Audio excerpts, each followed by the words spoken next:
Boa noite a todos, boa noite a todas. Eu sou Henrique Vieira, sou professor de História e atualmente estou como vereador pelo PSOL, presidente da Comissão de Meio Ambiente lá da Câmara. Nós estamos realizando hoje a nossa segunda audiência pública da Comissão de Meio Ambiente sobre o planejamento urbanístico regional de Pendotiba, uma lei que vai basicamente estabelecer as regras de uso e ocupação do solo, todo o planejamento de desenvolvimento da região que diz respeito a uso e ocupação do solo, tamanho dos prédios e por aí vai, né, para quem está se aproximando desse debate por agora. Então, uma lei que define muito sobre que tipo de região nós queremos, né? E para compor a mesa, eu quero chamar o representante do governo, o subsecretário de Urbanismo, Renato Laranjeira, para estar aqui.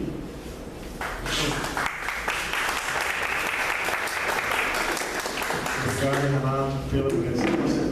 Boa noite. Também quero chamar o Daniel Souza, representante do IAB, Niterói, Instituto dos Arquitetos do Brasil, e do NEPUR.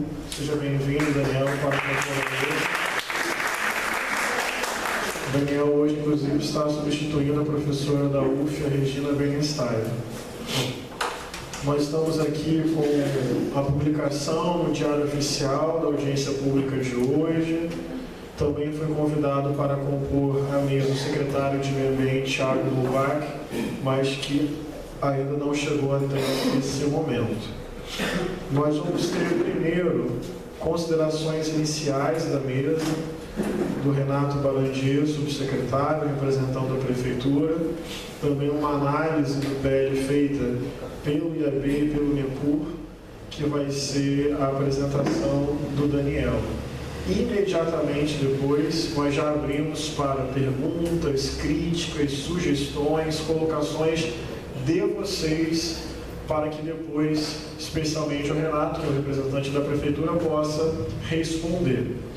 A ideia é aqui uma fala de 10 minutos, é o teto, pode ser menos, um pouquinho mais de cada membro da mesa, do Renato e do Daniel, para dar cerca de 20, 25 minutos, e depois abrimos para que vocês possam se colocar. E a ideia é 4 minutos cada intervenção, para que a gente possa ter várias pessoas falando e para que também depois a mesa possa comentar e a Prefeitura possa dar as respostas. Então, essa é a metodologia. Aí, dependendo do número de pessoas inscritas, a gente faz 2 blocos. Se tem muita gente inscrita, faz um primeiro bloco de perguntas, daí a mesa responde. Um segundo bloco de perguntas e a mesa responde. Se não forem tantas perguntas assim, a gente faz um bloco único e a mesa responde.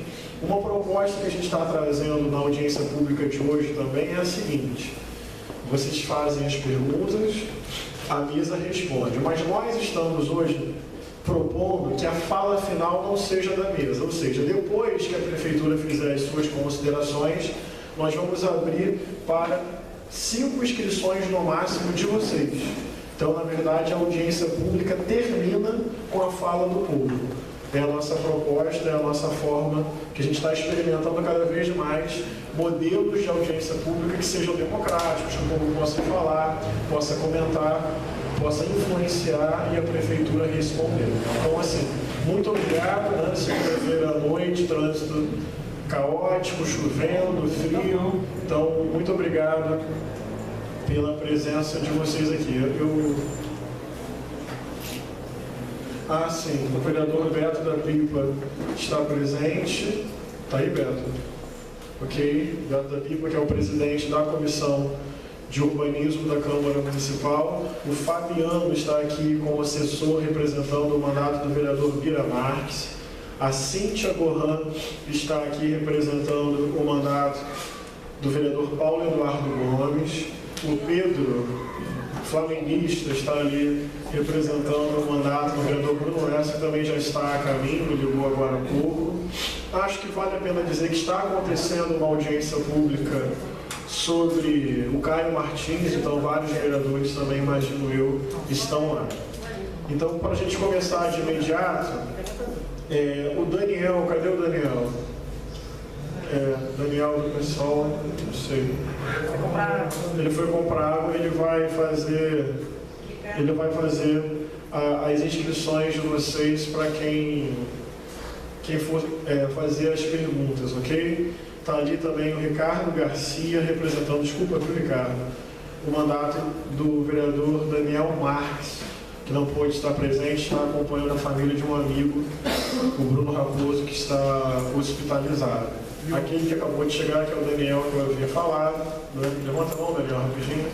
Ele que vai pegar as inscrições, tá, gente? Para quem quiser falar, dá o nome para ele, que ele vai fazer a lista ali com o uso da palavra. Tudo bem? Alguma pergunta? O Lucas também. Cadê o Lucas? Lucas está ali representando o mandato do deputado estadual Flávio Serafim, arquiteto, acompanha essa pauta pelo mandato do Flávio. Tá bom? Obrigado mesmo pela presença de todas e todos. É essa participação popular que torna a audiência verdadeiramente relevante, uma audiência pública. Então, vou passar aqui de imediato para o Renato Varandia, agradecendo pela sua presença. Boa noite, vereador Henrique Vieira. Boa noite, senhores moradores que estão aqui presentes aqui hoje à noite. Segunda-feira fria.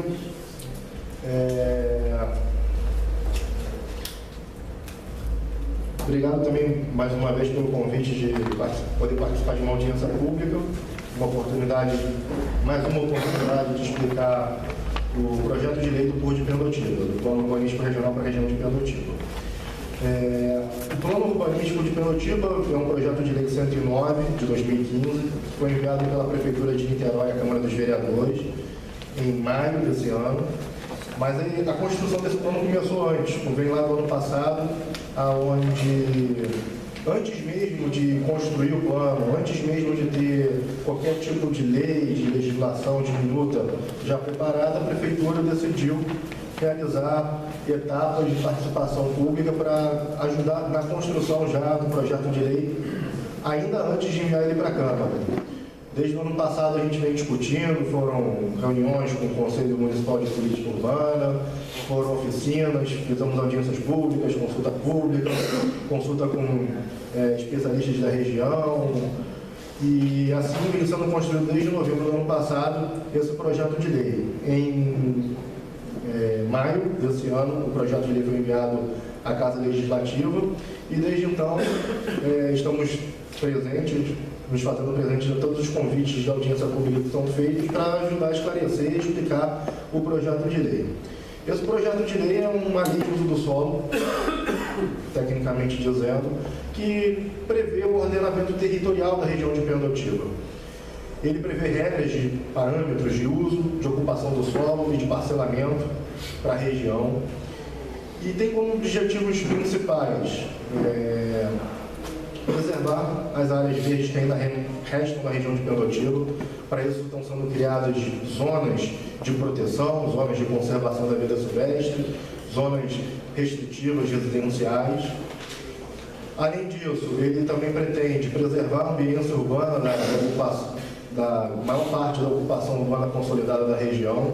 Para vocês terem uma ideia, 40% da região, pela proposta do PUR, se tornará zonas de proteção ambiental, zonas de preservação ambiental, perdão. 44% se tornarão ou zonas de preservação da ambiência urbana, da forma como a gente conhece hoje, aqui a região de Pendotiba, ou zonas especiais de interesse social. Haverá então com esse PUR reconhecimento das comunidades da região de Pendotiba como zonas especiais de interesse social, para onde, por exemplo, poderão ser realizados projetos urbanísticos de regularização fundiária, produção de habitação de interesse social, projetos de infraestrutura, entre outros. Esses dois territórios, o que a gente chama de preservação urbana e de preservação ambiental, somam então 40 mais 44, 84% da região de Pendotiba. Esses 84% da região serão preservados da forma como é conhecida hoje a região. Isso porque um conjunto de leis antigas, Pendotiba é uma região que não tem plano urbanístico, Então, tem uma série de leis antigas do município de Niterói que ainda são aplicáveis aqui para a região até hoje. Desde que remontam lá à década de 70 ainda valem para essa região. E com base nesse arcabouço, na falta desse arcabouço legal, diversas leis generalistas podem ser aplicadas para a região e hoje você pode construir, basicamente, edifícios em qualquer território da região de Pelotas. São pouquíssimos, pouquíssimas as exceções. Então, o PUR vem preservar 84% dessa região, da forma como a gente conhece hoje, e direcionar esse crescimento para apenas 16% do território, que são os eixos de transporte que a gente já conhece na região, as principais estradas, para fazer com que essa população não fique distante da infraestrutura, não fique distante dos transportes, porque compactando, trazendo essa ocupação só para esses eixos, além de preservar 84% da região, nós também promovemos uma série de questões relativas à sustentabilidade, como infraestrutura adequada para esse adensamento, como colocar toda a população esperada para os próximos 10 anos a menos de 5 minutos a pé do sistema de transporte, entre outras questões. Bom, a minuta do projeto de lei, além do site da Câmara, também está disponível no site da Secretaria de Urbanismo. Qualquer um que procurar no Google Urbanismo Niterói acha o site da Secretaria, é super fácil.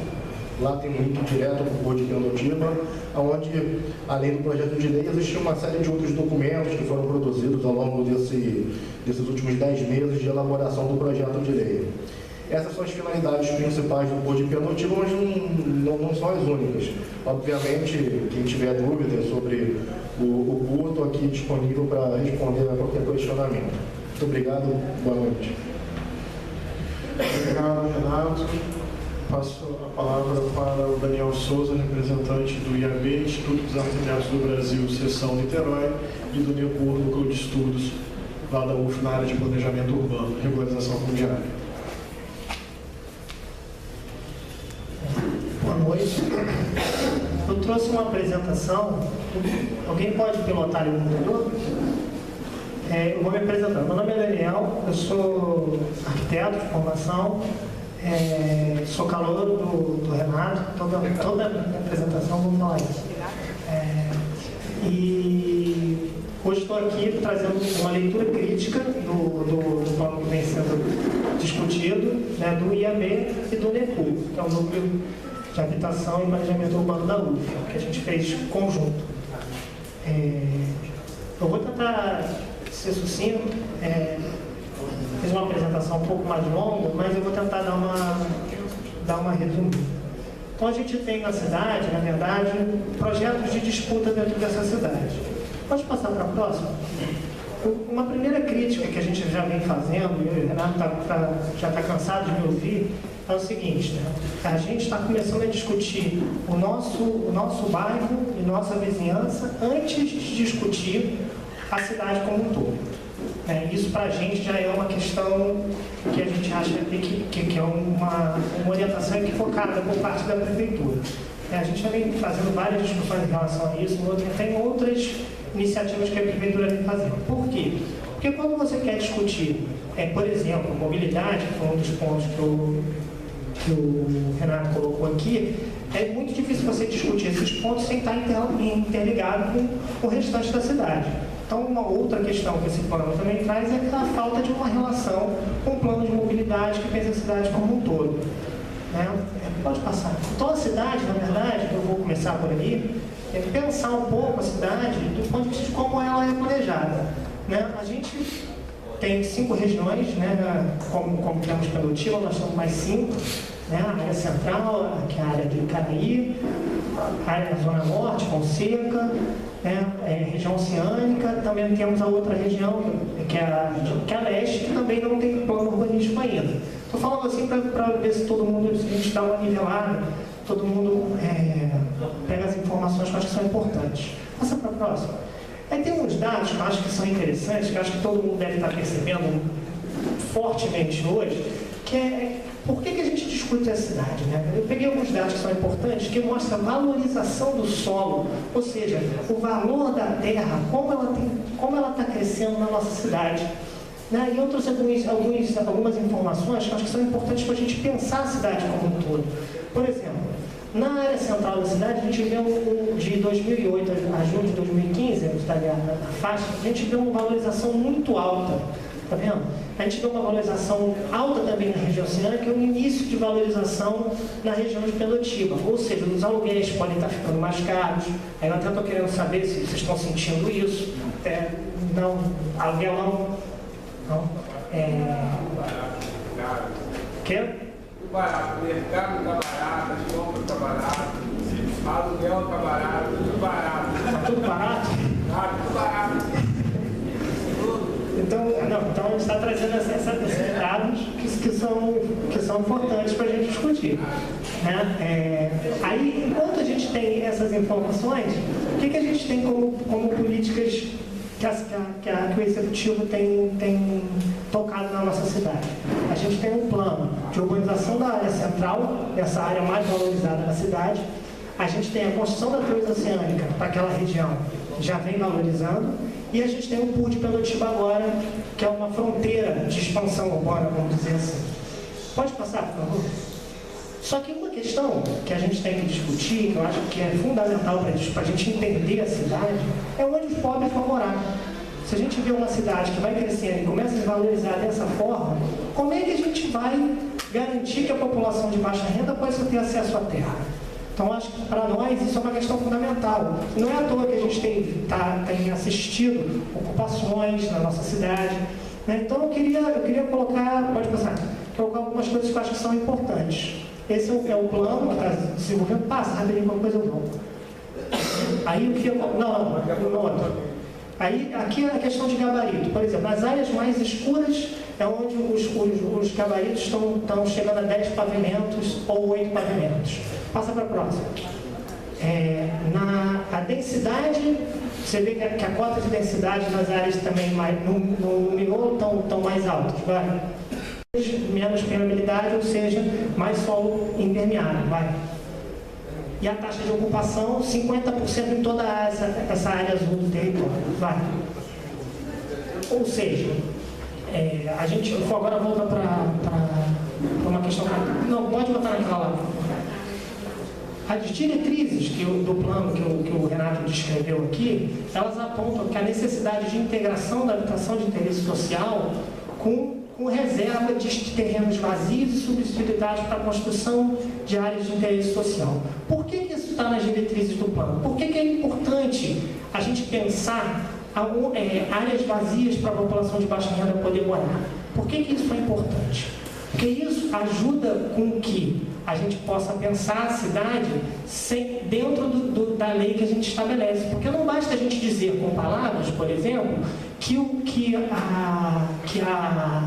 o PUR, por exemplo, inibe o crescimento da cidade para as áreas de preservação. Se você não garante que a população de baixa renda vai ter lugar para morar, aonde que a população vai morar se ela tiver com dificuldade de comprar sua casa, de alugar sua casa?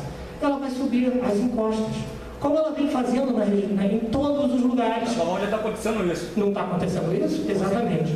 Então, o que a gente está mostrando é que a gente já vem criticando há um tempo, é exatamente isso. É a falta de planejamento nesse aspecto da questão da habitação. Por favor. Aí, o que eu estou querendo mostrar aqui também? Essas áreas azuis são as áreas demarcadas de áreas livres. A maioria era área livre em 92, só que elas vêm sendo usadas para outros fins. Em 92, essas áreas azuis, elas eram pensadas como áreas onde a população de baixa renda poderia ir, se a prefeitura infraestruturasse essas áreas. Passa para frente, por favor. Se a gente chegar agora, as manchas que a gente tem por diversos estudos de assentamentos precários ou áreas que podem ser utilizadas, por exemplo, áreas que foram desapropriadas, são essas áreas amarelas. E as áreas que foram marcadas nesse ponto são as áreas em rosa. Ou seja, tudo que é amarelo eram possibilidades de locais em que você poderia estar pensando habitação de interesse social. Agora volta para outra. Não, na outra. E não se continuou com a ideia que se tinha em 92. Ou seja, a gente está fazendo um planejamento voltado não para os interesses de resolver esse problema. Por favor, avança. Ou seja, outro problema, quando a gente vê esse problema, o que eu acho que eu queria destacar? Eu acho que é importante que tem outro mecanismo, que é um mecanismo de outorga onerosa do direito construir, que eu não vou detalhar agora, porque eu não vou ter tempo, que é um mecanismo que reserva frações das negociações para um fundo específico de habitação. Eu não vai dar tempo. Mas, ou seja, até esse fundo vem sendo retirado da habitação para outros fins, que a gente achava que deveria ficar para o fundo de habitação. Então, isso fica como uma referência para a gente, que todo o dinheiro da outorga onerosa seja usado para o fundo de habitação. A outra questão é a necessidade da gente pensar uma cota de solidariedade que possa manter empreendimentos com uma certa envergadura, garantam construção para a população de baixa renda. Avança, por favor. Eu preparei para detalhar essa questão inteira da parte das zonas de licenciar interesse social, mas eu vou fazer uma fala mais curta e vou entregar na mão uma nova proposta de redação sobre essas áreas de especial interesse social. A gente acha que as áreas de especial interesse social deveriam ser divididas em 4, né? Eu vou tentar resumir bastante. Um é favelas, comunidades já existentes, outras é possibilidades de conjuntos habitacionais, outra, terrenos vazios subutilizados e terrenos vazios subutilizados em locais sem infraestrutura. Cada uma tem que ser pensada de uma maneira diferente. Então, eu vou estar entregando esse material todo para a mesa. Passa, por favor.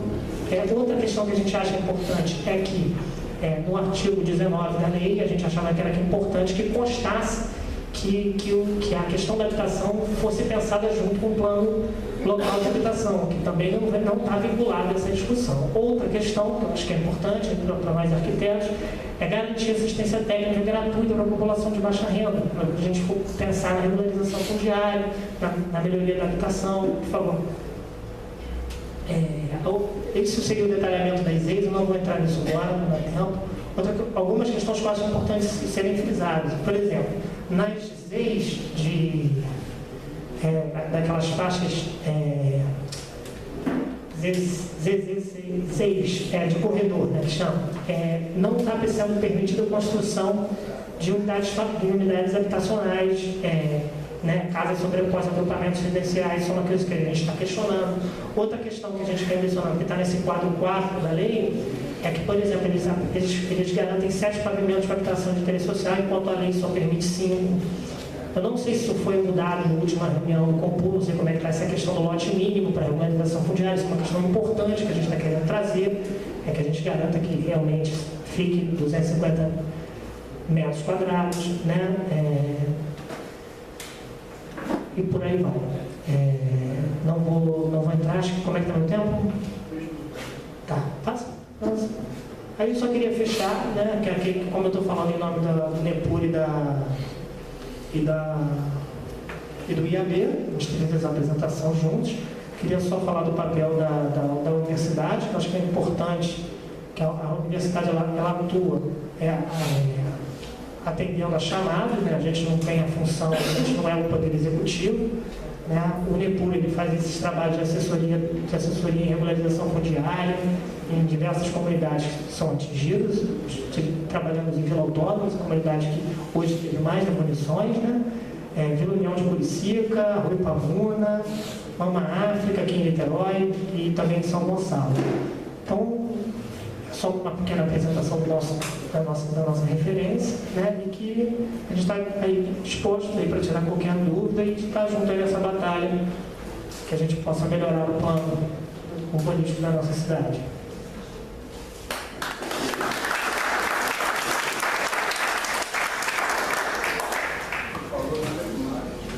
Obrigado, Daniel. Só para registrar aqui a presença do Gabriel, subsecretário da Secretaria de Meio Ambiente, o Thiago Loubach, que é o secretário, teve um pequeno problema de saúde, de pressão, e aqui está o Gabriel, ao lado direito aqui do Renato Baragier, representando então a Secretaria de Meio Ambiente. Eu preciso da folha com a lista de inscrições para que eu possa começar a fazer a chamada das pessoas. e o vereador Bruno Lessa já está presente. Não é isso?